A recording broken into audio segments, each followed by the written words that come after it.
Bem, amigos do Quinto Elemento, estamos de volta com mais uma entrevista especial. Não preciso apresentar, porque Eduardo Bolsonaro dispensa apresentações. Tudo bom? Tudo bem? Bem-vindo ao Quinto Elemento. Obrigado, satisfação é minha. Fizeram o convite, a gente, quando pôde estar aqui. Que bom, é um privilégio, uma honra estar com você aqui, tá? E eu queria começar, Eduardo, na verdade, perguntando hoje sobre um cenário que para a gente é muito claro e queria pegar a tua percepção. Amazônia. Há uma iniciativa dentro do governo brasileiro muito clara de atender certas normativas, tanto do aspecto executivo até no legislativo, tá? De exigências internacionais, que são disfarçadas, aparentemente, né? São mostradas como iniciativas pelo meio ambiente, um certo ambientalismo, uma cortina de fumaça aparente, né? Sobre a proteção do meio ambiente, mas que nos parece um esvaziamento da soberania do Brasil, um ataque à Amazônia, com uma tentativa de dominar regulatoriamente a Amazônia e segurar o desenvolvimento do Brasil. Como hoje você e o Congresso percebem esse movimento internacional, americano, europeu, em relação à soberania da Amazônia? Não haveria pergunta melhor para começar, porque esse tema daí dá para a gente falar aqui o programa inteiro, né? Você está falando de soberania, mas a gente podia puxar aqui sobre o melhor exemplo de sucesso atualmente da esquerda de controle da sociedade é com essa agenda ambiental. Não é à toa que está dentro da Agenda 2030 da ONU, não é à toa que o Lula está falando em todas as viagens internacionais que ele faz, né, sobre uma maneira de você conseguir botar a goela abaixo tudo aquilo que eles decidem nesses fóruns internacionais para as sociedades e, certamente, o primeiro passo nessa... O pessoal antes zoava a gente falando que a gente colocava aquele chapéu de alumínio para falar de globalismo, mas acho que agora está mais evidente do que nunca, principalmente depois da pandemia. Uma das primeiras iniciativas que o Lula gostaria de fazer acontecer, né, o poder coercitivo desses fóruns internacionais, é nessa parte ambiental. Para quem acompanha um pouquinho do Lula e as besteiras que ele fala internacionalmente, mesmo antes de ser eleito, ele já falou na França, depois de eleito ele falou na COP lá do Egito, depois no primeiro encontro com ele com Biden, vejam só, né? O cara que é esquerda raiz, ele deve estar revoltado nesse momento. Porque no passado, o que o cara de esquerda raiz ele falava? Lula vai para Cuba, presta continência para Fidel Castro, fazem reunião do Foro de São Paulo se couber e depois volta para o Brasil. Hoje em dia ele vai para Cuba, faz esse mesmo auê e depois ele pega mais uma escalinha, vai para Washington DC ou vai para Nova York, né? Dá aquela bajulada no Joe Biden. Joe Biden fala para ele, olha, volta com a agenda climática, aproveita, faz a regulamentação aí do Uber, etc. Vamos tentar resgatar aquela pauta sindicalista, trabalhista que a esquerda sempre teve. Para quem também acompanha, vale lembrar, o Joe Biden foi o primeiro presidente americano que se tem notícia que foi, né, num evento lá de grevistas nos Estados Unidos com um bonezinho de sindicato. Por quê? Porque eles estão sentindo essa carência. Para quem acha que está tudo normal com a esquerda, que os caras têm um discurso único, você está muito enganado. Tem aquele pessoal da esquerda raiz, que é esse pessoal trabalhista, sindicalista, etc. E tem aquela esquerda progressista. E essa galera, eles estão em conflito dentro das esquerdas, né? Então o cara que é trabalhista, esquerda raiz, vamos assim dizer, ele está querendo cobrar o Lula de falar, ó, cadê a picanha? Cadê o trabalho? Cadê as nossas pautas das antigas? E o cara progressista fica levantando aquelas bandeiras todas, né? LGBT, as pautas identitárias. Inclusive, eu fico até impressionado de ver alguns jornais já voltando a falar isso, né? Olha, na esquerda aqui tem uma ala identitária. Eu falo, meu Deus, olha uma evolução que está acontecendo. Eu acho que os jornais também, muitos deles, né, têm essas alas raiz, ala progressista, a ala dos isentões, porque já tem jornal hoje, aí, se você prestar atenção, ele não está mais dentro do quadradinho do PT, não. Ele dá porrada no Bolsonaro. Então ele é o seguinte, ele não é nem PT e nem Bolsonaro. Quem é que é assim? É o pessoal da isentosfera. Mas finalizando aqui a questão da agenda climática, Amazônia, né, para você ver como é que a coisa está tão louca. Eu, outro dia, compartilhei Aldo Rebelo, né, que sempre foi expoente do Partido Comunista do Brasil. Hoje acho que ele está no PDT ou no PSB, se não me engano. É no PDT, né? Está no PDT. Mas eu estava compartilhando ele por quê? Porque ele pode ser tudo, mas ele é um cara nacionalista. Ele não quer o Joe Biden metendo o dedo bedelho no Brasil. Ele não quer o Lula sendo vassalo do Joe Biden. Então ele vai e tenta provocar o Lula, né, para puxar o Lula para esse lado mais nacionalista, para esse lado mais, digamos assim, né, esquerda raiz. Porque se tiver oportunidade, esses caras vão congelar o Brasil. Essa agenda climática, né, um outro viés que ela tem, é de um novo protecionismo. Ou melhor dizendo, um novo neocolonialismo. Para utilizar as expressões da esquerda, né, são as potências europeias, principalmente, que não querem deixar o Brasil crescer. Você pode perceber, já estão começando a tratar de um discursinho falando que o Cerrado é tão importante quanto a Amazônia. Por quê? Porque o agro tem a total possibilidade de crescer para aquele Cerrado ali. Desde os tempos de Alisson Paulinelli nos anos 70, o eterno ministro da Agricultura, naquele tempo do Geisel, quando ele fez o programa de intercâmbio e mandou 3 mil alunos para o exterior para estudar como é que era o agro bem-sucedido, principalmente europeu, e retornarem para o Brasil, para aplicarem no Brasil aquilo que eles aprenderam no exterior, né, em clima temperado, voltar para cá e aplicar no tropical, essa galera fez o quê? Esses cientistas, né, que não iam lá para o exterior para ficar bebendo cachaça. Eles conseguiram reverter o Cerrado, que sempre foi terra improdutiva, eles viraram terra produtiva. Se você olhar a história de Luiz Eduardo Magalhães, Barreira, do Oeste Baiano, é justamente isso. Você vai falar com um cara que hoje lá é fazendeiro, ele vai te falar que o pai dele chegou lá, que ele acampou em barraca de lona, que ele fez aquela terra ali que não tinha nada ser uma terra produtiva. E o Brasil dos anos 70, que importava mais de metade dos seus alimentos, hoje nós somos um país de pouco mais de 200 milhões de habitantes que alimenta quase 1,5 bilhão pelo mundo afora. Você acha que isso não assusta o Macron, que está lá tentando subsidiar o fazendeiro dele e está vendo que os bilhões de euros que ele coloca para subsidiar o fazendeiro dele não está dando efeito? O que ele tem que fazer? Fala, pelo amor de Deus, cara, bloqueia esse tal de Brasil aí. Bloqueia esse tal de Brasil, porque se assinar o acordo do Mercosul e União Europeia e implementar, beleza, o vinho francês vai invadir aqui, vai detonar com o nosso vinho, principalmente lá gaúcho, né? Ou até do Oeste Baiano, ali de Pernambuco, que tem produção também, interior de São Paulo. Mas o nosso agro, meu amigo, a nossa soja vai alimentar todos os bois daquelas vacas holandesas, a nossa soja vai entrar em todos os alimentos europeus e a gente vai estender ainda mais a nossa produção, nos tornando uma potência maior ainda. O que a gente experimentou no governo Bolsonaro foi só uma pontinha. Então, para os europeus principalmente, eles têm que jogar pesado nessa agenda climática, que senão fica muito feio eles serem protecionistas a essa altura do campeonato. Sim. Gostei que você falou da questão do chapéu de alumínio, que eu digo sempre o seguinte, o cara que disse que a gente tinha chapéu de alumínio quando falava do globalismo, hoje está usando chapéu de palhaço, né? Porque é visível. Boa, essa eu vou anotar pro meu caderninho, hein? É visível, né? Então, uma das questões da questão dos globalistas, que une essa pauta globalista junto com a questão ambiental, é, por exemplo, a regulamentação do ESG. Né? Virou um clássico, porque eles botaram dentro de um selo, um chapéu grande, que hoje até mesmo alguns países europeus, a própria França, falou, pô, segura aí, porque tá atrapalhando a minha industrialização, e a Inglaterra ide no mesmo diapasão. E aí você vê o seguinte, há uma defesa, principalmente da pauta de esquerda no Congresso Nacional, e também dos órgãos administrativos, CVM, CAD, Banco Central, de implementar, de criar padrões dentro dessas instituições administrativas do Poder Executivo, para poder garantir que todos os pequenos, médios e grandes empresários no Brasil tenham que seguir essas pautas que interessam, são regras criadas, né, na ONU ou por essa turma ambientalista lá. Eu digo, como o Congresso brasileiro pode reagir a essa pauta ESG, que é uma certa forma de mistura do ambientalismo com o globalismo para quebrar as pequenas e médias empresas brasileiras? O primeiro é começando a esclarecer o que é essa pauta e principalmente os perigos dessa pauta, né? Porque como é uma novidade e não é tão debatido assim, ela está chegando dentro do Congresso Nacional e, às vezes, não é só o político não, tá, gente? A gente viu no Senado há pouco tempo sendo aprovado através de um acordo, coisa da pauta ESG. Os próprios fazendeiros, que amanhã eles serão vítimas disso daí. Ah, Eduardo, vítimas como? Olha, no dia que falarem que a fumaça do trator é tóxica, que o fertilizante que você usa é agressivo contra o meio ambiente e etc., eles vão controlar a tua produção.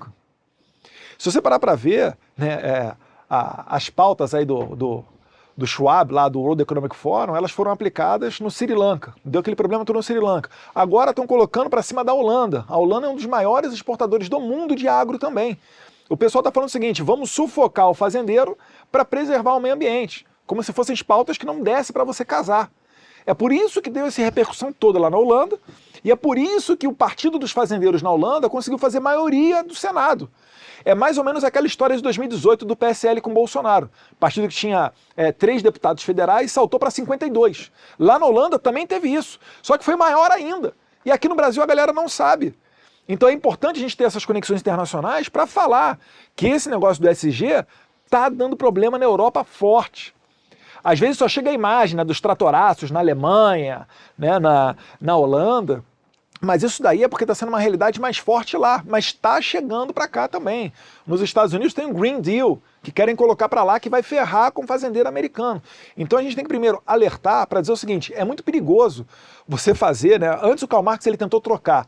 Ele falava que o lucro era o malvadão e a gente trocaria a perseguição do lucro pela perseguição de um bem-estar social. Com os operários tomando conta dos meios de produção, todo mundo trabalhando igual, né? Aquele negócio, o cara do salário mais, o cara do ofício mais humilde vai ter o mesmo salário do profissional mais qualificado e todos serão felizes. Esse discurso Marx tinha lá atrás. Hoje em dia, né, a gente escuta coisa semelhante, né? Você não vai ter nada e vai ser muito feliz. Só que eles estão trocando, né, a questão trabalhista pela questão ambiental. Só mudou a roupa. É a mesma coisa. Ah, minha empresa é uma empresa petrolífera. Desculpa, amigão, você é muito malvadão, você polui o meio ambiente, a gente vai fechar a tua empresa. Vai gerar desemprego, vai dar problema, né? Então é o seguinte, esse é o desafio que a gente está enfrentando hoje em dia. E o que a gente precisa ter para a gente não deixar esse mal acometer a nossa sociedade? É ter liberdade de expressão. É ter a possibilidade de falar para as pessoas sobre essa agenda e aí a gente conseguir formar minimamente uma consciência, né, para que isso não seja aprovado, pelo menos no Congresso. Sim. Ah, pode vir pelo Judiciário? Pode. Aí são outros 500, é outra discussão. Mas pelo Congresso fica muito feio, né, isso daí vir. Sim. Inclusive, vou pegar dois ganchos que você colocou. Um sobre essa questão internacional, de pegar boas práticas internacionais. Alguns países já tinham percebido que, por exemplo, uma forma de soft power, de alteração de legislação no país, era a utilização das ONGs. Uhum. Então, utilizavam as ONGs, patrocinadas por grandes empresas estrangeiras, elas vinham com esse ar de bom mocismo, etc., de que está lutando por uma causa, e acabam influenciando políticas públicas em vários países. Alguns países proibiram, por exemplo, o financiamento de capital estrangeiro para ONGs nacionais, né? E aí eu digo, hoje tem uma CPI no Congresso Nacional que a imprensa simplesmente não comenta, como se não existisse, e a imprensa adora a CPI, né? Na verdade tem duas, né? A do MST na Câmara e a das ONGs no Senado. Perfeito. E as duas, não é nem a passada de pano, né? A ignorância total da imprensa. Como se não existisse. Cara, os depoimentos que tem dentro da CPI do MST, eles são, assim, sensacionais, porque é justamente aquele cara que era escravizado dentro do movimento do MST, falando como é que ele era escravizado e como é que ele fazia para se libertar. Então é um negócio totalmente perverso que a esquerda faz para ter aquele curral eleitoral. E a das ONGs, eu já tive a oportunidade de falar com alguns senadores, falar, gente, pelo amor de Deus, vocês têm que fazer sair dali a conclusão no relatório de um projeto de lei e tem que ficar batendo em cima disso para ter força suficiente para ser aprovado, para dar um limite nas ONGs. Porque o Brasil já teve uma CPI das ONGs dentro do Senado. Né, o senador Heráclito Forte falava muito bem disso. Né, ele tinha um bochechão, falava mais ou menos assim, né? Mas ele era super inteligente no que ele falava, alertando de como que a coisa corria frouxa e os caras faziam o que eles queriam. Eu vou dar um exemplo para vocês da importância disso. Né, o Brasil, segundo o Acordo de Paris, a gente já deveria ter recebido algumas boas dezenas de bilhões de dólares pela preservação da Amazônia. A gente nunca recebeu nada. Inclusive, essa era a bronca do Ricardo Salles quando ele era ministro do Meio Ambiente. Agora, qual o dinheiro que chegava no Brasil? O do Fundo Amazônico. Quem é que contribui para o Fundo Amazônico? Quase tudo é Noruega, um pouquinho de Alemanha. E esse dinheiro, para onde é que ia? Não era o Brasil que dizia. Mais uma vez, cadê a nossa soberania? O dinheiro vai entrar aqui e o norueguês é que dizia que ia para essa e aquela ONG. Quando o Ricardo Salles tentou mudar isso, falou, não, calma aí. A gente tem que dar pitaco para onde é que está indo esse dinheiro, porque ir para a ONG não significa dizer que está indo para uma causa boa. Vamos desenvolver a região amazônica, 25 milhões de pessoas vivem ali. E se o cara não tiver uma capacidade, uma maneira dele ter um trabalho e viver de maneira digna, ele não vai deixar aquela arvorizona lá. Ele vai se acabar sendo cada vez mais seduzido para entrar no mundo do crime. Né? Então, essa era a grande questão. Então, o Fundo Amazônico, que ia dinheiro para a ONG, etc., o Ricardo Salles comprou essa briga e os caras falaram, não, vamos congelar o Fundo Amazônico. E aí as pessoas, ai meu Deus, vai acabar com a Amazônia. Não, vai melhorar a situação da Amazônia. Porque ficar sustentando essas ONGs é que não vai adiantar de nada. Essas ONGs é que agora pressionam para aumentar a demarcação de terra indígena. O índio não quer mais terra, o índio não precisa de mais terra. A população, por exemplo, Yanomami, né, que morre aí por falta de alimento e etc., falaram que era o problema do governo Bolsonaro. Está acontecendo agora, governo Lula. É um espaço maior do que o estado do Rio de Janeiro para 20 mil pessoas. A gente está falando aqui de São Paulo. Se pegar aqui 1/5 da Vila Mariana que a gente está falando, de repente tem 20 mil pessoas. Para o tamanho dos territórios do estado do Rio de Janeiro. Vou perturbar, o dobro da torcida do Botafogo, então.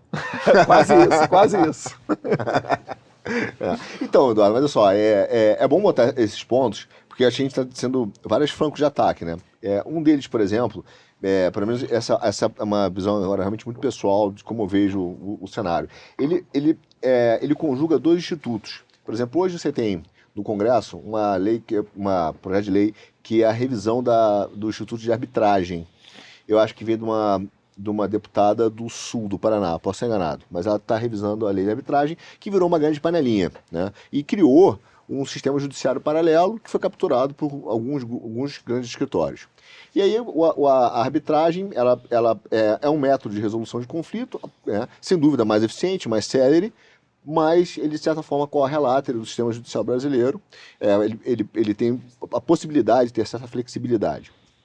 Aí você pega esse conjunto, bota aqui o que eu chamo de invasão dos fundos soberanos. Então você tem o fundo soberano da China comprando ativos estratégicos no Brasil, transvestido de um fundo de investimento, como se ele tivesse objetivos de financeiros, mas ele de fato tem na China hoje não tem público e privado, é tudo público. Você tem os fundos árabes, você tem os fundos de Singapura, você tem uma série de fundos soberanos que tem escritório de representação no Brasil comprando ativos estratégicos no Brasil e utilizando o Instituto de Arbitragem. Então o que acontece? É um fundo soberano que compra petróleo, compra refinaria, compra bolsa de valores, compra metrô, ao mesmo tempo vai lá e joga para arbitragem. Então ele toma conta dos meios de ação do poder econômico e vive a látero da justiça brasileira, conseguindo fugir dessa soberania. Não seria o caso do Congresso começar a regular os fundos, ou pelo menos colocar algumas questões de golden share, não intervencionismo estatal, mas de proteção soberana, para dizer, aguenta aí, pelo menos se você quiser investir no Brasil, vai investir através das instituições financeiras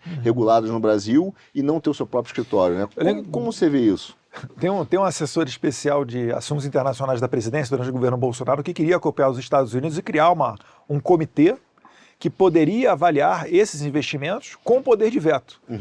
Né? Se pensar no mundo ideal, isso daí seria perfeito, né? O problema é que quando essa maleta aí com o botão vermelho cai na mão da esquerda, o negócio vai ficar totalmente contrário. Perfeito. Né? Então é complicado você ter esse mecanismo. Eu lembro que durante o governo Bolsonaro, para evitar que um país pudesse dominar as privatizações e etc., quase tudo foi feito através de lotes. Então não haveria maneira de que um player desses daí conseguisse arrematar 100% da Eletrobras, né, que foi privatizada. Então os mecanismos são esses agora. Cada privatização que precisar da autorização do Congresso, a gente tem que estar lá para emendar. Eu acho que vai ser a única maneira que a gente vai ter de sobreviver o governo Lula, sem principalmente ter um grande país internacional comprando tudo aqui, tal qual fez com a Argentina e com a África. Né, eu acho que é a única maneira que a gente tem hoje em dia para tentar brecar esse domínio. Porque uma coisa é você, né, como diria o Jair Bolsonaro, uma coisa é você vender no Brasil, outra coisa é você vender o Brasil. Né? Uma coisa é você vender, você tem uma galinha dentro de casa, você vende ali os ovos da galinha, outra coisa é você vender a galinha inteira. A partir do momento que você vende o galinheiro inteiro, se você vai comer ovo, se você vai comer frango no dia seguinte, vai depender do dono do galinheiro. Né? A gente sabe que não tem como um país colocar uma ferrovia nas costas e colocar a ferrovia mudar de país. Mas, né, é muito importante fazer o que você falou, Arthur, é diferenciar quem é que está investindo com a intenção financeira e de quem é que está te tornando refém daquele investimento, pensando estrategicamente. Se você se você for analisar agora, dando nome aos bois, né, a China, o que ela faz com a África, ela faz basicamente isso. Uma vez eu estava voltando de uma viagem do Oriente Médio, ainda durante o governo Bolsonaro, a gente fez uma parada de uma noite num país no norte da África. E o aeroporto era sensacional do país. O país era um país, em tese, quebrado, e o aeroporto era sensacional. Aí, conversando com um diplomata brasileiro que servia lá, eu perguntei para ele, esse aeroporto aqui, inclusive sair do aeroporto, a estrada é sensacional. Aquele chão que dá vontade de lamber o chão, né? Você não vê 1 grama de buraco na estrada. Aí ele falou, isso aqui é obra dos chineses. Eu falei, olha, muito bem feita, né? E quem é que está pagando? Como é que vai pagar que vai ser o problema? Ou seja, o país fica endividado. E amanhã, a China é que vai dizer como é que esse país vai pagar. Normalmente é um país que pode ser um país muito rico em gás, pode ser um país muito rico em grãos, E aí a China que vai dizer. Para finalizar, eu cito aqui uma coluna muito boa do Leonardo Coutinho, né? Esse sim, né? Um dos raros exemplos de bom jornalista investigativo que a gente ainda tem no Brasil. Escreveu no no Brasil, braço não. do Chaves, né? Pô, melhor livro sobre o Hugo Chávez, ele que escreveu, o Hugo Chávez, o Espectro, mora nos Estados Unidos hoje. Ele fez uma coluna chamada O Ano do Rato. Ele estava fazendo referência ao embaixador chinês, ó, quase que eu falei Winston League. Winston League não, é o Wong Li, como é que era o nome dele, o embaixador chinês que estava aqui? Era alguma coisa ali, era o Wong Li, um dos dois. É o meu amigão que fez 2 declarações oficiais da Embaixada da China contra um parlamentar, né? Eu sou o único parlamentar que tem essa honra. Mas enfim, a história que o Leonardo Coutinho relata no seu artigo é a de que a China fez tanto investimento na Argentina que quando trocou o governo e entrou o Macri queria inspecionar uma das ações chinesas dentro da Argentina, que era um projeto lá satelitar, etc. E pelo acordo feito da Argentina com a China, o presidente da Argentina poderia inspecionar aquela base lá. E quando o Macri resolveu inspecionar a base chinesa na Argentina, o embaixador relembrou ele dos investimentos chineses na Argentina. E acabou que o Macri, né, trocou, né, mudou de ideia. Quer saber? Eu não quero nem olhar realmente o que está acontecendo nessa base chinesa no meu país, não. Deixa quieto.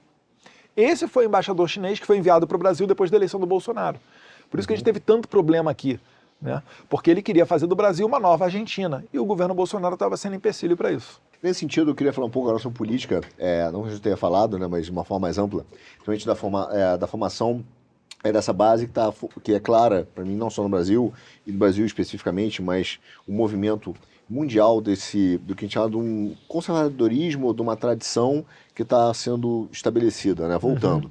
Então você vê, por exemplo, hoje, de uma forma muito forte, a França, a Marine Le Pen com chances reais de ganhar a eleição, o Trump com chances reais de ganhar a eleição. Sempre falaram que a Marine Le Pen jamais ganharia, Exato. Muito extremista.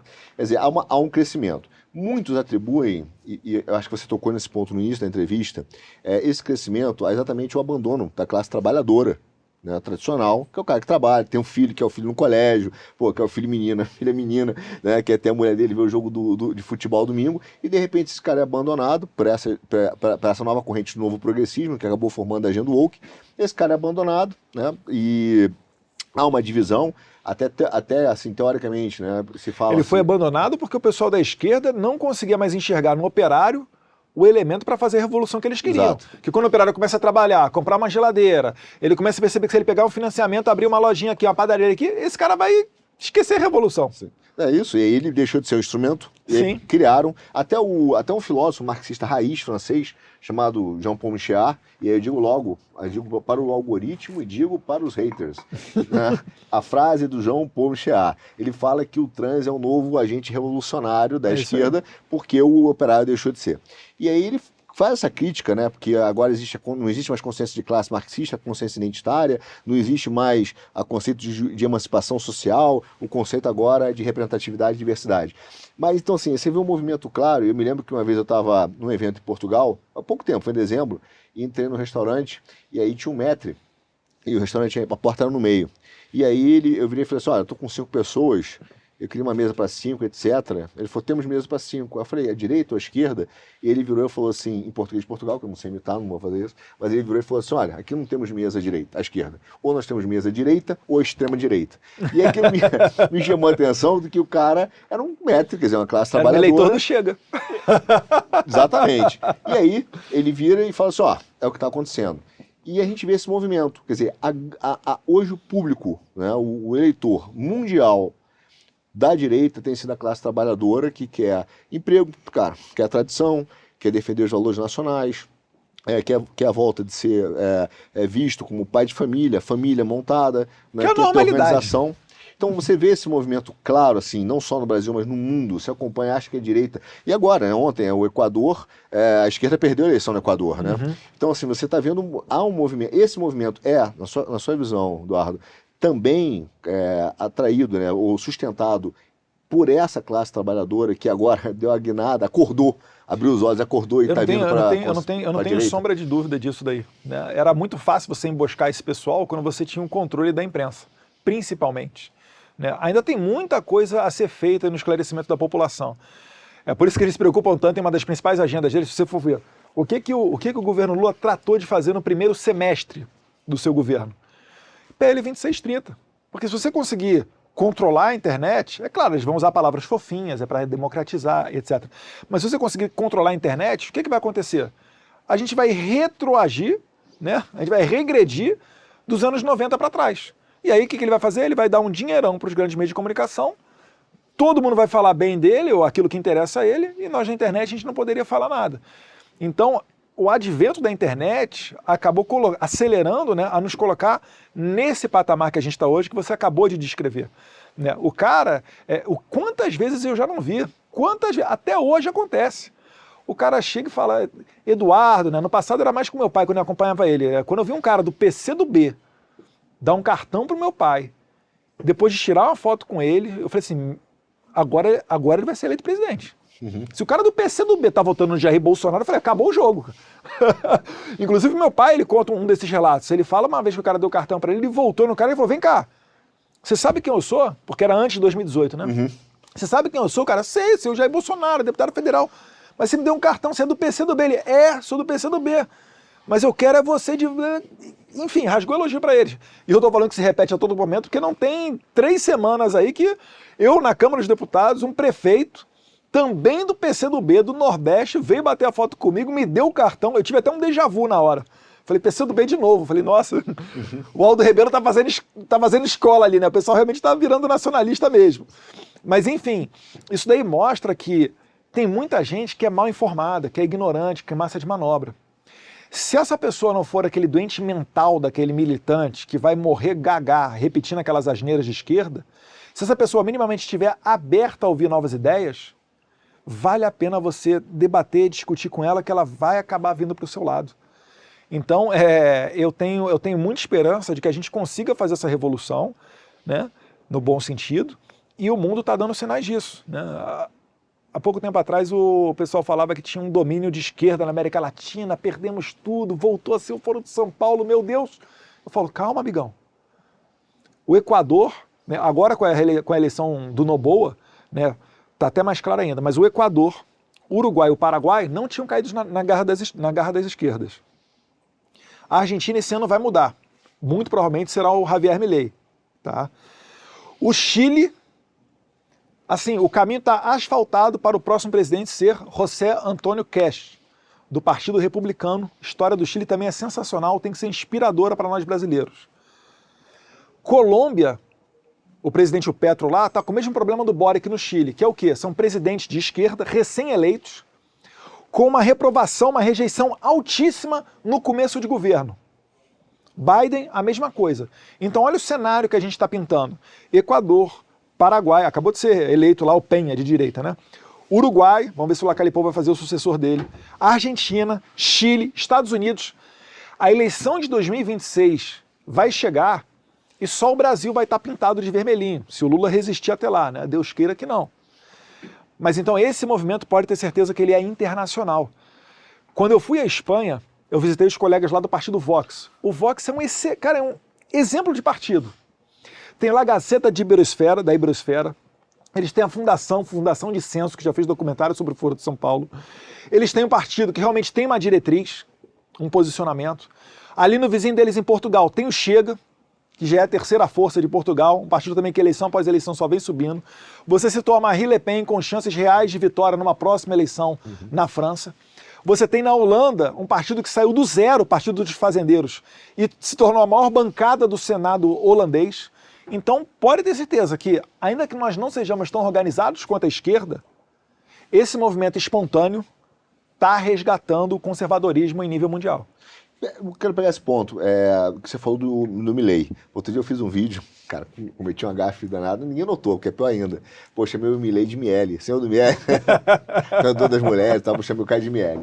Mas o Boulos, ele pegou outro dia um vídeo do Milei, e ele criou uma teoria agora política que só existe na cabeça dele. Que ele falou assim, cara, existe uma direita que se uniu ao neoliberalismo e criou o ultraliberalismo. Como se o Milei fosse um cara conservador, né? Ele tá lá como um tudo liberal, ele tá indignado porque o quê? Os conservadores estão apoiando o Milei, que originalmente é um cara liberal, libertário. Isso. Né? Talvez até ANCAP. E não dando porrada nele, dando porrada na esquerda. Ou seja, a direita aprendeu que Antes de mais nada, irmão, é anti-esquerda. Depois a gente discute o resto. Perfeito. E aí... Coisa que os brasileiros aqui ainda não aprenderam, né? Tem muita gente que, ó, vai ter que descer do muro para aprender que, Bolsonaro é igual a Lula, só que estão invertido. Agora tá vendo aí de cima do muro lá do exterior. Não, eu vou pegar nesse ponto, vou voltar nesse ponto na questão da nossa unidade e organização. Mas aí o Boulos chega, pega um vídeo do Milei, Eu não vi esse vídeo, não. chamado de Mirelle, ele pega um vídeo do Milei e pega o vídeo e fala assim, ó, o Milei disse aqui, especificamente, pegou uma frase dele, como libertário, e falou, qual o problema se eu quiser vender os meus órgãos, etc, etc, etc. E não tem problema. E aí ele fala, pô, olha que absurdo. Sim, porque ele quase fala que não existe o meu corpo, minhas regras. Existe uma referência moral que tem que ser seguida e uma limitação da liberdade do seu próprio corpo. Do mesmo jeito que você não pode se amputar, você não pode vender os seus órgãos, você também não pode abortar. E ele falha nisso, né? Só que eu vi minha percepção, Eduardo, que o Boulos estava perdido. Ele está tentando... causar intriga ali. É um casal de intriga, ele está tentando capturar um tipo de eleitor, de repente trazer uma visão liberal, puxar para ele. Quer dizer, e ele está... O Boulos quer entrar no Novo? Essa é a pergunta. O Boulos quer entrar no Novo? O que você acha da questão do Boulos hoje, que tá afastado da classe trabalhadora, tá mais junto dos wokes? Quer dizer, mas é isso, o cara que fala que não é direita nem esquerda, ele tá prontinho para cair no colo da esquerda. Eu tava brincando aqui, falando da questão do em cima do muro, né, dando uma indireta pro Monark. Mas assim, é justamente isso daí. O Monark, vamos analisar o caso do Monark, né? Antes da eleição, ele falando aquele negócio, nem direita nem esquerda, né? Meio que naquela, não que ele tenha falado disso, mas naquele discursinho lá, Bolsonaro é o Lula de sinal trocado, etc. Foi preciso ele ser censurado, exilado, para ele aprender que o Lula não é o sinal trocado do Bolsonaro. O único cara que estava segurando nas costas o avanço da censura no Brasil chama-se Jair Messias Bolsonaro. E é o único cara também, o único cara não, mas é o cara que está segurando a maior bomba dentro do judiciário. Que a pessoal, a imprensa falando, quando é que ele vai ser preso? Inelegibilidade. Tempo recorde, né? O TSE nunca trabalhou tão rápido na vida dele para deixar um cara inelegível. Só que o negócio é tão hipócrita que o ministro Fachin do TSE, que fez a mesma reunião com os embaixadores, não aconteceu nada. E vale lembrar, a Dilma no passado também fez reunião com embaixadores, mas muito pior, para falar que estava sofrendo um golpe. Né, quando o Bolsonaro estava exigindo mais transparência eleitoral. E, para a ironia do destino, o cara que fez a ação é o Lupe, que ano passado tinha videozinho criticando a urna eletrônica. O voto impresso, gente, sempre foi bandeira principal do PDT. Brizola foi o primeiro cara a falar, a criticar o sistema informatizado na eleição de 1982. Se você quiser dar um Googlezinho, se você é da geração dos anos 80 para cá, dê um Google. Lembra lá do caso Proconsult. Você vai ver do que eu estou falando. Então, até esqueci a tua pergunta, foi me empolgar aqui falando. Mas o Boulos como é que você vê o Boulos na eleição municipal? Como é que você vê o Boulos como figura política aqui em São Paulo? Assim, então, ele está tentando arregimentar o cara que é ignorante, né? O cara que não consegue enxergar as coisas, o cara que acha que o Bolsonaro é o Lula de sinal contrário. Então o Boulos, ele já tem na cabeça dele, cativo, o eleitorado de esquerda, está tentando pegar esse pessoal mais isentão, mais de centro, né? Que realmente, se você chegar e prometer mundos e fundos, principalmente na área econômica, vai ter muita gente em São Paulo que vai acabar votando nele. Se ele se disser, não, eu sou um cara da esquerda, mas a esquerda 2.0, etc. Então eu acho que ele está tentando ir para cima desse nicho. É engraçado que a população brasileira sempre reclama, o político sempre fala, mente para ser eleito. Claro, o eleitor sempre acredita, então sempre haverá o político que vai mentir para essa galera. Quando aparece alguém sincero, o que eles falam? Esse cara é nazista, é sexista, é misógino, é xenófobo. Então vou dar uma dica para você. Para você votar num cara autêntico que não vai te enganar, vote nesse cara que é chamado de todos esses istas. Porque esse é o cara que vai ter independência e autenticidade suficiente para lutar pelo interesse do povo, e não para os interesses partidários ou de um grupo de interesses particulares. Eu queria, aí falando de um outro candidato, possível candidato a prefeito de São Paulo, que é a esquerda, que para mim me preocupa muito, que eu acho que é super perigosa, porque me lembra uma época, você lembra o João Santana, quando era técnico? Ele era retranqueiro, né? Então o cara só ia na boa. Você passava o jogo o tempo todo, ele segurava no sufoco e o cara só ia na boa. Quem você fala do inglês de João Santana, pô? Então, mas aí, como é que eu vejo um paralelo ao Joel? A Tabata. Porque, você vê, ela é retranca, vive na retranca, não se arrisca, só vai na boa. Agora, ela cometeu... Ela está processando. Está processando? Num processo que estava na mão do Toffoli e o Alexandre de Moraes avocou para ele. Sabe-se lá por quê, né? Não, porque eu fiz um post no tempo que ela tinha lá um projeto, negócio de menstruação, etc. Sim. Eu fiz um post criticando ela e botei na figurinha lá, né, no meio da imagem, né, botei o Jorge Paulo Lema. E ela não gosta de ser vinculada ao Lema. Só que é engraçado, porque agora a imprensa estava procurando cadê a Tabata Amaral, porque o Lema, e eu não estou falando das lojas americanas não, né, porque agora o governo Lula vai dar 6 bilhões de reais para fins de educação, e quem está ali no meio é o Instituto do Lema. E aí o pessoal foi procurar a Tabata Amaral para dar entrevista, e a Tabata Amaral não deu entrevista. E também não está processando os veículos de comunicação. É engraçado, é preconceito, né?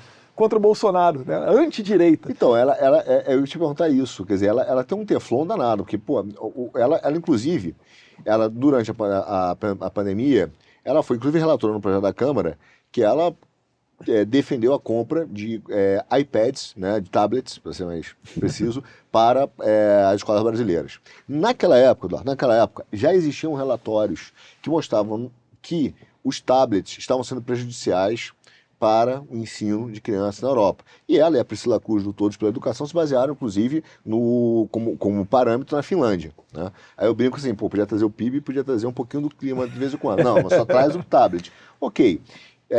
E aí o que aconteceu? Ela comprou, o Brasil gastou 8 bilhões de reais em tablets. Isso foi aprovado durante a pandemia, está sendo implementado, né? Eu não me lembro se essa verba vai para o Fundeb ou não, mas é uma verba de aquisição, tá na parte de tablets e internet, conectividade. E o que acontece? Um ano depois, a Finlândia, ela simplesmente proíbe completamente a utilização de tablets na escola em função do prejuízo cognitivo aos ensinos dos alunos. E em seguida, a Europa toda começou a proibir a utilização de tablets nas escolas.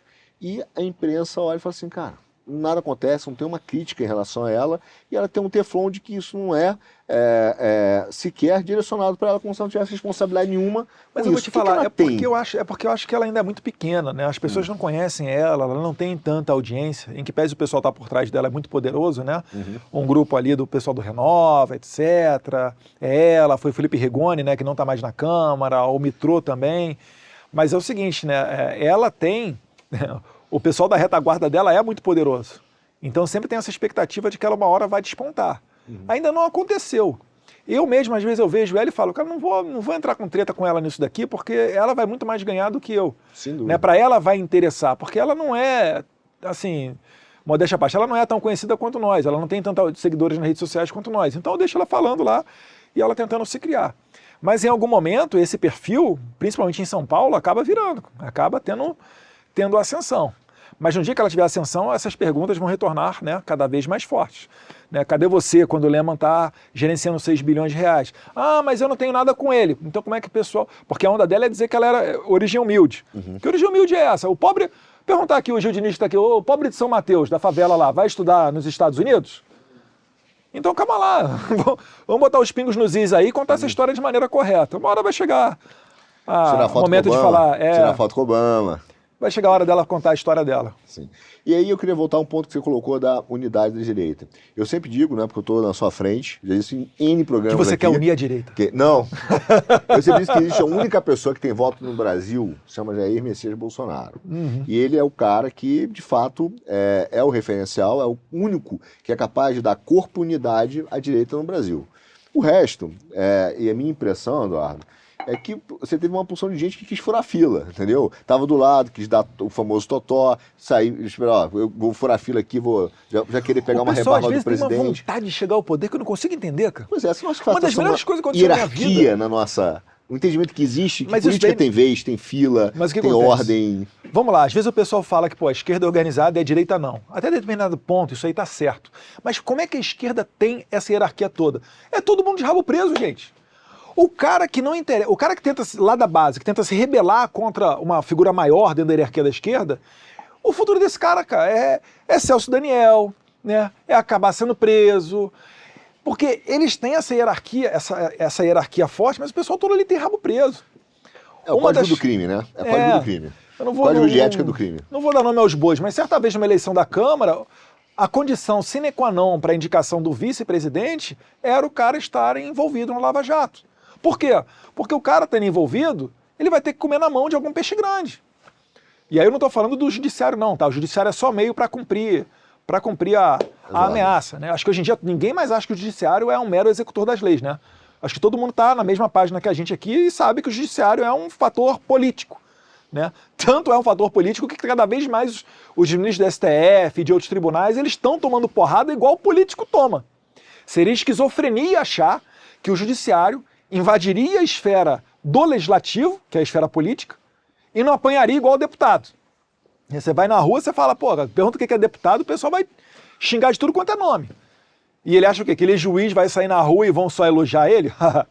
Né? Tenha santa paciência. Inclusive, eu adoraria, né? O Sarkozy falou que o Barroso está pronto para ser presidente do Brasil. Eu adorei. Eu gostaria de ver ministros do STF se candidatando para cargos públicos, que ele colocaria em teste e calaria a minha boca. Porque já que eu sou a pessoa tão odiosa, tão errada, etc., o fascista, eles lutam contra o bolsonarismo, sai às ruas, candidate-se, para a gente saber realmente, né, quem é que está certo e quem é que está errado nessa história. Porque até hoje que os meus olhos veem, é só Jair Bolsonaro arrastando a multidão. Ministro do STF não arrasta a multidão, todo respeito, né, quando sai às ruas. Inclusive, muito pelo contrário, né, tem até... Não, até arrasta, até arrasta, mas não é com muita afetividade, né? Não é para abraçar. E eu sempre relembro, quando tem alguma pergunta nesse sentido, que quando eu fui eleito em 2014, tive 82 mil votos aqui em São Paulo, eu tinha um conforto muito grande, que era o quê? Que era do gabinete do lado tal Jair Bolsonaro. Então eu não tinha, né, eu tinha um total conforto de ter o meu principal conselheiro, um cara que era líder, ali do meu lado. Enquanto que eu via outras pessoas que acabaram sendo eleitas, né, e aí não precisa, outros jovens que acabaram sendo eleitos, os caras com uma ânsia de poder, querendo detonar a liderança do Bolsonaro, para ele chegar e ter a responsabilidade de carregar esse piano chamado Brasil, esse piano pesado nas costas. Eu fico pensando, por que o cara tem pressa para assumir essa responsabilidade? Qual é a vaidade, qual é o ego do cara para ele querer se prestar a fazer isso, quando é tão confortável você seguir a liderança? Poxa, o Jair Bolsonaro, o cara arrasta a multidão. Tem gente que fala mal dele, no dia seguinte ele vai lá, bate foto, sorri, pega o cara no colo, dá moral pro cara. Nunca foi tão confortável você apoiar um cara desse. Mas não, o ego e a vaidade da pessoa não permitem que ela reconheça aquela liderança. Aí fica batendo porrada, fica batendo, aí vai lá, cai, é esquecido. Você pode ver todas as pessoas do PSL que se voltaram contra o Bolsonaro ainda em 2019, para não dizer 100%, mas quase 100% deles saíram da vida pública. Os que não saíram da vida pública pediram arrego e voltaram para debaixo do colo de Bolsonaro e fizeram campanha se declarando bolsonaristas. O que é perfeito, pode acontecer, o cara pode se arrepender, poxa, dei a bola fora, não queria votar no Eduardo para líder, né, deixar-se o delegado Valdir, foi um erro, deixa eu voltar atrás, beleza. Agora, se você parar para ver, Joyce Hoffmann, ela saiu de 1 milhão e não sei quantos votos para 13 mil votos. O Frota não está lá. Heitor Freire, que foi acusado de gravar o presidente Bolsonaro, não está lá. E assim com praticamente todos eles. Né? Então existe, depois de 2018, um divisor de águas, onde a política não é feita mais basicamente no toma lá da cá com o prefeito, com emenda, com o partido. É feito muito do voto de opinião. A galera hoje está olhando. Ó, tu apresentou o projeto tal, vou te detonar. Olha, você votou assim, não votou assado, vou acabar contigo. E é assim que tem que ser. Né? O parlamentar ele tem que ser um escravo do seu eleitor. É por isso que eu digo que as redes sociais, e acho que eles querem regulamentar, né? Por isso, ela, na verdade, ela permitiu um maior acesso à democracia como ela é, porque o cara acompanha o trabalho parlamentar e cobra. Com certeza. Cobra. Mas eu queria voltar, então, a uma questão que você colocou da questão do judiciário brasileiro, sem personificar, mais duas visões que eu vejo e dois movimentos que estão acontecendo.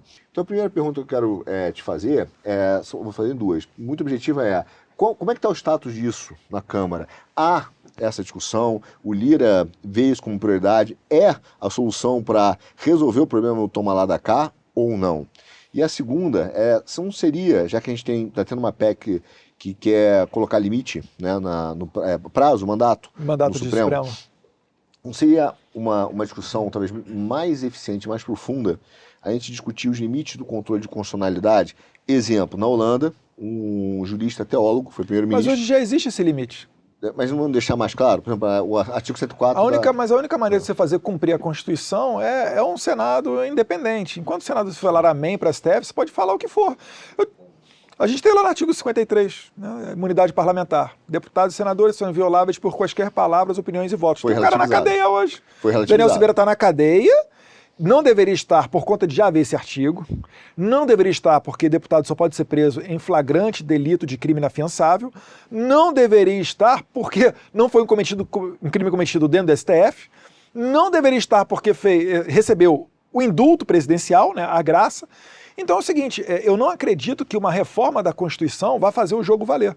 O jogo vai valer realmente quando for exercido e executado corretamente o controle, o check and balance lá, o controle, os pesos e contrapesos da nossa Constituição. Parte dessa flexibilização do poder ou do controle de constitucionalidade, ele vem de uma interpretação excessiva. Eu estou dizendo isso, por exemplo, na Holanda tem lá o artigo 104 que fala que é proibido a interpretação da Constituição para fins do controle judiciário. Quer dizer, ele tem que seguir exatamente o que a Constituição diz. Não pode ter uma extensão de interpretação. E quando ele não exerce, qual o remédio? Pois é, esse é o ponto. O remédio é impeachment feito pelo Senado.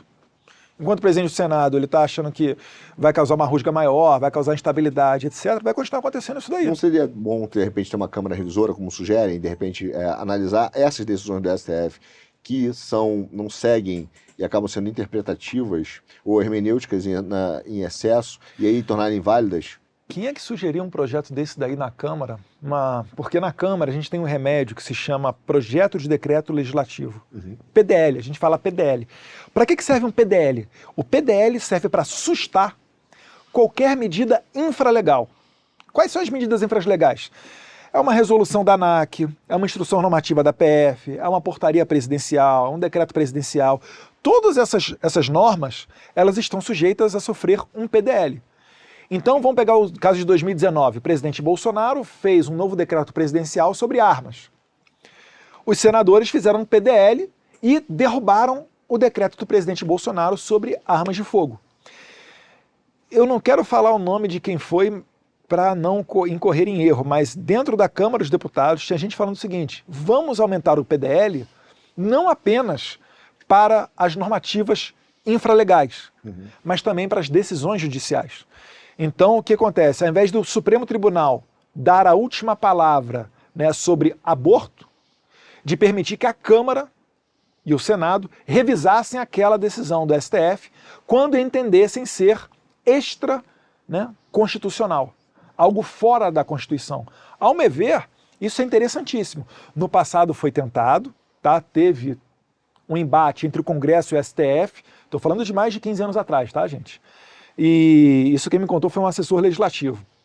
Isso daí depois colocaram panos quentes, deixa disso e foi esquecido. Mas o Congresso Nacional, eu te garanto, tem muita gente ali dentro que tem vontade de colocar o PDL sendo aplicável, inclusive contra decisões judiciais. Eu acho que já colocaria um freio no STF também. Né? Agora, para você permitir que o PDL tenha esse alcance, você acha que o STF vai gostar ou não vai gostar? Eles vão odiar. Porque o STF vai estar perdendo poder. Quem perde poder grita. E aí o que acontece? Aí, filho, aí vai ter que ter muito deputado e senador macho, né, para não se permitir ser pressionado e votar um negócio desse. Então, como derivada disso, você acha que uma das eleições mais importantes para a direita no Brasil seria do Senado daqui a em 2026, porque nós temos duas cadeiras. 2/3, isso. 2/3, uma renovação.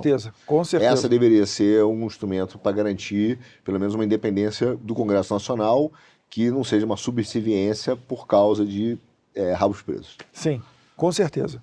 Porque o Senado é o capaz de fazer impeachment de ministro do STF. Eu acho lamentável isso, eu não gostaria que entrasse dentro da pauta eleitoral impeachment de ministro do STF. Mas, ao que parece, não há outra maneira. Mas, essas condenações que estão saindo aí do pessoal de 8 de janeiro, né, para citar mais um caso, 17 anos de cadeia, eu te asseguro, qualquer um que está nessa sala aqui, se a gente sair naquela porta ali, atravessar a rua e assassinar alguém, essa pessoa não pega 17 anos. E aí eu te pergunto, o que é mais grave? Você tirar a vida de alguém ou você quebrar vidro e, sei lá, e quebrar cadeira e quebrar mesa? É claro que é reprovável também, são duas condutas reprováveis. Agora, eu não tenho nem sombra de dúvida de que matar alguém é algo muito mais reprovável do que você quebrar mesa, quebrar carteira e quebrar vidro, né? Eu queria perguntar para você sobre segurança pública, que é um tema que te é caro. É uma pauta que a gente tem que voltar a falar mais dela. Olha só, a gente viu depois da eleição do governo Lula um crescimento visível da insegurança, dos crimes contra a vida, contra o patrimônio. Indiscutível. Aliás, a vida nunca valeu tão pouco hoje no Brasil. Né? Os números de assassinatos aumentou bastante. Infelizmente, eu só estou esperando fechar o ano para saírem os dados oficiais. Mas assim, vai ter um aumento em relação ao governo Bolsonaro? Eu não tenho nem dúvida disso. O governo Bolsonaro ele conseguiu, depois de décadas, retornar a taxa de homicídio brasileira para baixo dos 20 homicídios por 100 mil habitantes. Em 2016 foi o ápice, né? Foram mais de 60 mil assassinatos. Durante o governo Bolsonaro, isso caiu para casa dos 40 mil. O negócio foi tão gritante, né, que até o John Lott Jr. fez um artigo lá no Washington Post, não, perdão, no Wall Street Journal, falando da redução de mais de 33% no número de homicídios no Brasil. Isso daí era para ser festejado. É aquele tipo de coisa assim que, cara, valeu votar no Bolsonaro só por causa disso. Porque é inacreditável. Bolsonaro salvou vidas, né? Salvou de muitas fato, vidas. salvou vidas. Muitas vidas. Né? Com certeza, muita gente teria morrido. Isso daí basicamente fazendo o quê? Quebrando o tripé da insegurança. Qual é o tripé da insegurança pública hoje? Falando dos crimes violentos. Vamos pegar um... Liga hoje aí no programa policial de tarde. O que você vai ver? Você vai ver um crime bárbaro cometido à luz do dia ou dentro de um condomínio. Por quê? Porque ele sabe que a vítima não vai poder reagir. Desarmamento. A polícia vai pegar esse cara em flagrante. Quando pegar esse cara, ele vai ter uma ficha criminal que dá volta no quarteirão. Verdade ou mentira? Super comum de acontecer. Verdade. Desencarceramento. E por último, esse cara, muito provavelmente, ou ele vai estar sob o efeito de entorpecente, ou se for o novo cangaço, é uma arma que é alugada do traficante, ou ele comete o seu crime e corre para dentro de uma favela dominada pelo tráfico, porque ali ele vai ter abrigo seguro, tráfico de droga. O que o Bolsonaro falava sobre isso?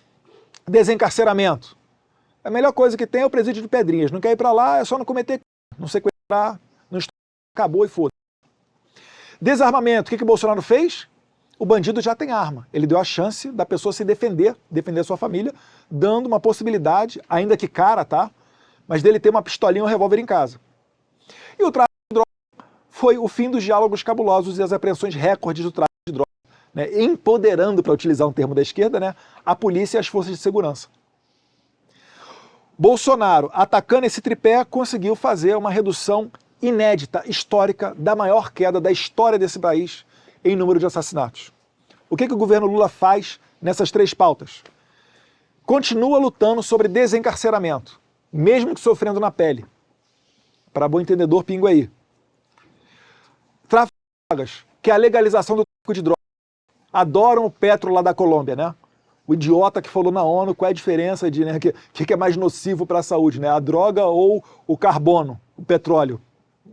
Um retardado mental. Mas por que eles querem legalizar? Porque as Farc fazem parte do Foro de São Paulo. Até hoje. Ah, não faz oficialmente, mas faz de maneira oficiosa. Se você legaliza as drogas, você transforma o traficante em empresário. Todo mundo que está preso na cadeia hoje por tráfico de droga sai no dia seguinte, automaticamente. Porque existe no direito, sou advogado, posso falar, um instituto chamado abolício criminis. Quando um crime deixa de ser crime, quem está preso por ele vai para a rua. Você reclama da saidinha do saidão? Imagina soltar de uma vez só todos os traficantes de droga. Legal, né? E isso não entra no debate. E o dinheiro passa a não ser mais sujo, né? Então, sim. É a maior lavagem de dinheiro da história. Nossa, o que vai ter de doação de traficantes para a campanha eleitoral do partido de esquerda, nossa, tá nem no gibi. Então eu falei de desarmamento, falei de tráfico de drogas e desencarceramento. Quer dizer, faltou desarmamento, né? Mas o governo do Flávio Dino aí não precisa nem perguntar, né?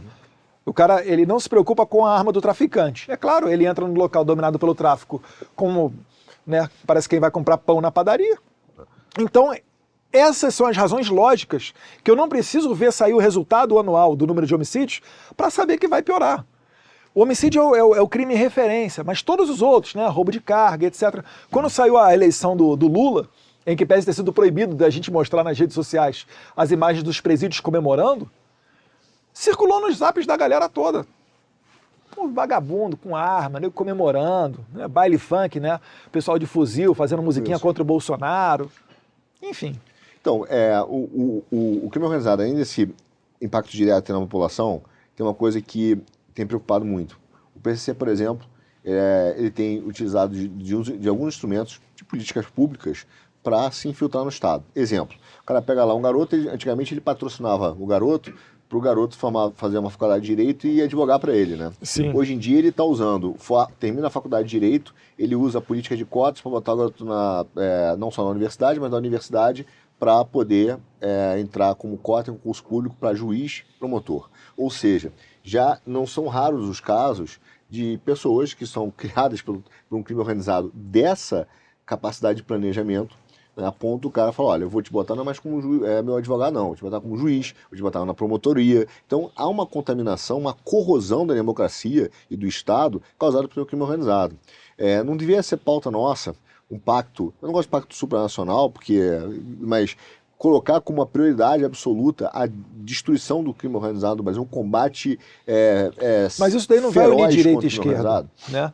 A esquerda, isso daí vai dar a oportunidade da esquerda de se vender como uma alma boa. Eles vão continuar fazendo, igual o Marcos Valério denunciou na sua delação, homologada pelo STF, caixa 2 para o PCC. E o STF impede da gente falar isso em época eleitoral. STF não, perdão, o TSE. É que eu falo STF que é mistura, né? Dos 7 do TSE, 3 são do STF.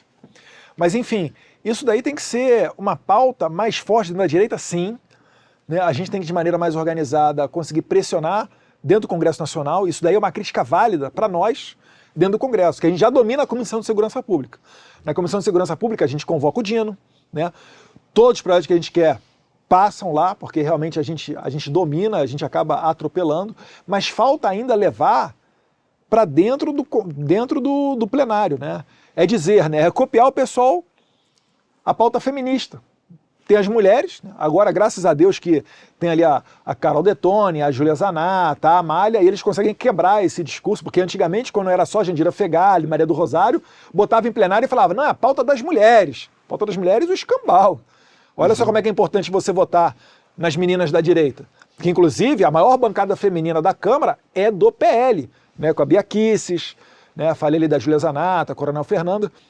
Então a gente tem que fazer o quê? A gente tem que chegar e se organizar como bancada da segurança pública e forçar, né, a Câmara a não ter apenas uma semana da segurança pública, mas ter várias semanas de segurança pública e cada crime notório e bárbaro que ocorrer, a gente não deixar aquela vida ir em vão. A gente aprovar um projeto de lei para que aquele vagabundo fique mais tempo na cadeia e evite, né, que ele venha matar, estuprar e sequestrar outras pessoas.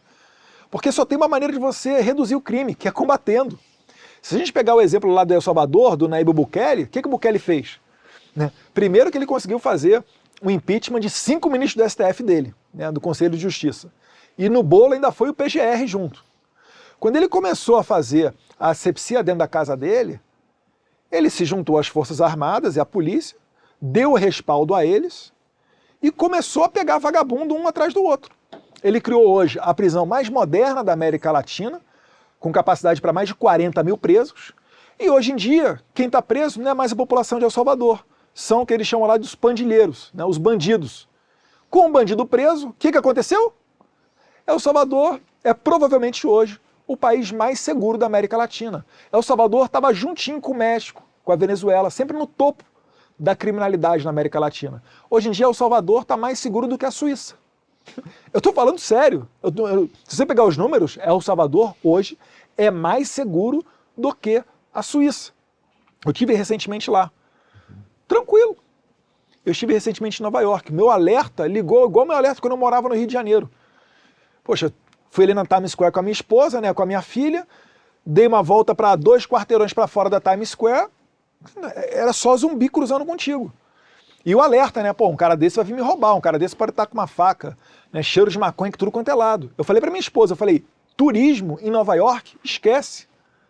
Nova York, assim, voltou a ser Nova York do tempo de pré-Rudolph Giuliani, de antes, né, da tolerância zero do Rudolph Giuliani. Vai precisar de um novo Rudolph Giuliani para colocar Nova York no eixo lá. Por quê? Liberação de droga. Isso acontece também na Europa. Paris, assalto com faca. Portugal menos, mas Amsterdã já há um aumento de violência. E eles estão voltando grande contra a pauta de suavização das drogas. Sim, sim. Cada vez mais restrições. Você vê na Holanda mesmo, tem a carteirinha do nacional lá para ele consumir as drogas. Já não pode nem para mais evitar fumar o na rua. turista. Já não pode mais fumar na rua. Já não querem mais o turismo do drogado lá. Que Exatamente. junto com o drogado veio um monte de coisa ruim junto. Claro, para fechar, quando terminou a eleição, teve um sentimento de morte absoluta, né? Pô, nem fale. Foi horroroso, foi pior que um 7-1, né? Assim, foi um sentimento, cara, muito, muito ruim de desesperança com o Brasil, muita gente sem esperança. A gente vê isso nas nossas lives, em vários momentos.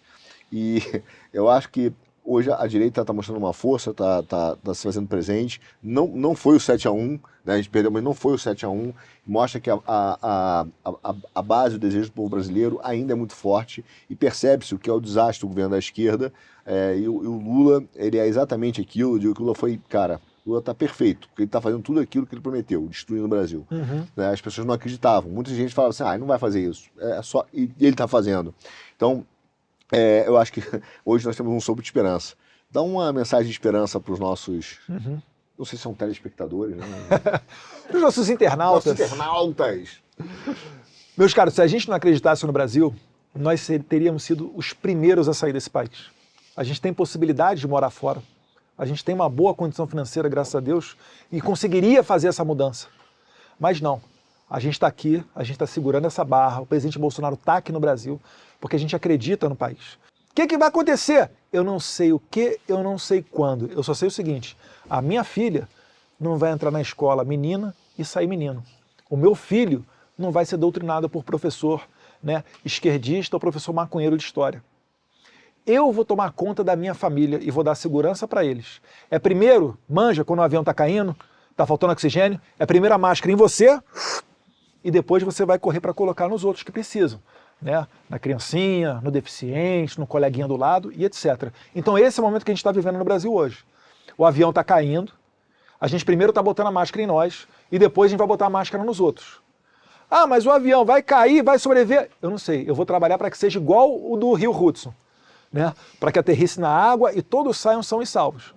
Mas a gente não pode perder a esperança no Brasil. O nosso líder está aqui, o Jair Bolsonaro está aqui, nada foi perdido, a semente foi plantada. E não tem mais como você voltar atrás, né, depois desse movimento avassalador. Então a nossa convicção, ela não muda ao sabor de uma eleição. Talvez até seja um mandamento divino, para a gente voltar às nossas raízes, voltar a ver por que a família é assim, né? Voltar as nossas atenções para dentro da espiritualidade, para dentro da nossa religião, para que a gente cresça individualmente e depois retorne ao poder ainda mais forte. Eduardo, obrigado. Obrigado a você que acompanhou até aqui. Compartilhe, comente, mande para todos os amigos, inclusive aquele amigo petista sem vergonha que você tem. Manda para ele aprender como é que a gente tem que cuidar do Brasil. Eduardo, obrigado, viu? Eu que agradeço. Foi um prazer. Obrigado. Fiquem com Deus.